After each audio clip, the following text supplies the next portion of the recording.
आइए जानते हैं कि पाइल्स फिशर और फिस्टुला के ऑपरेशन के बाद आपको घर पे क्या क्या चीजों का ध्यान रखना रहता है।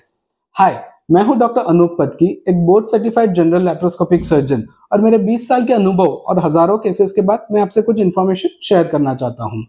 जब भी पाइल्स फिशर या फिस्टुला का ऑपरेशन किया जाता है तो उसके बाद आपको कुछ इंस्ट्रक्शंस दिए जाएंगे।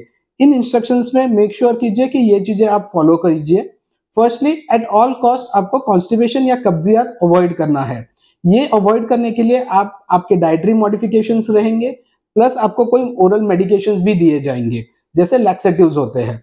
डाइट मॉडिफिकेशंस में आपको ध्यान रखना है कि आपका फाइबर इंटेक अच्छा हो, आपका हाइड्रेशन अच्छा रहे, आप एडिक्वेट क्वांटिटी ऑफ फ्लूइड्स ले रहे हो और फाइबर्स ले रहे हो, जिससे स्टूल अच्छे से आराम से निकल जाए। जो लैक्सेटिव्स भी होते हैं वो इसी चीज के लिए हेल्प करते हैं।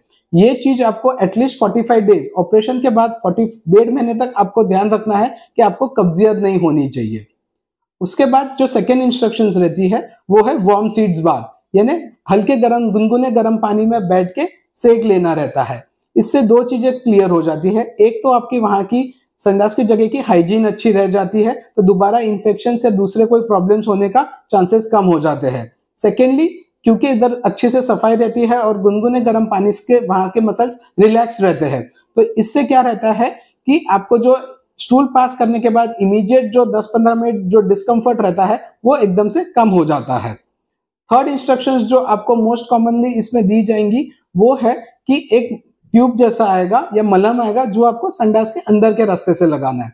तो आप जब भी वॉशरूम जाके आओ उसके बाद आपको इंश्योर करना है कि पहले आप गर्म पानी में बैठिए, संडास की जगह की हाइजीन अच्छे रखिए, वहां के मसल्स अच्छे से रिलैक्स हो जाए। उसके बाद आपको ये मलहम जो रहता है इसके साथ एक नोजल आता है, ये नोजल आपको अंदर के रास्ते से अच्छे से लगाना है और उसके बाद वापस 5 to 10 मिनट्स रेस्ट करना है। ऐसे दिन में 2 से 3 बार आपको गर्म पानी का सेक और ये जो मलहम लगाना रहता है ये आपको करना पड़ेगा। ये मोस्ट कॉमन इंस्ट्रक्शंस है, ये आपको एटलीस्ट 45 डेज को तक फॉलो करनी है, क्योंकि इसमें जो इलाज जो बॉडी इंटरनली हील होती है वो एटलीस्ट 45 डेज लगते हैं। तो अगर आपका ऑपरेशन हुआ है तो आपको अगले 1.5 महीने तक ये चीजों का ध्यान रखना रहता है। अगर आप इसके बारे में और डिटेल कंसल्टेशन चाहते हैं तो आप मुझे कनेक्ट कर सकते हो मेरी hospital remedial multi care hospital जो है अडाजन सूरत में।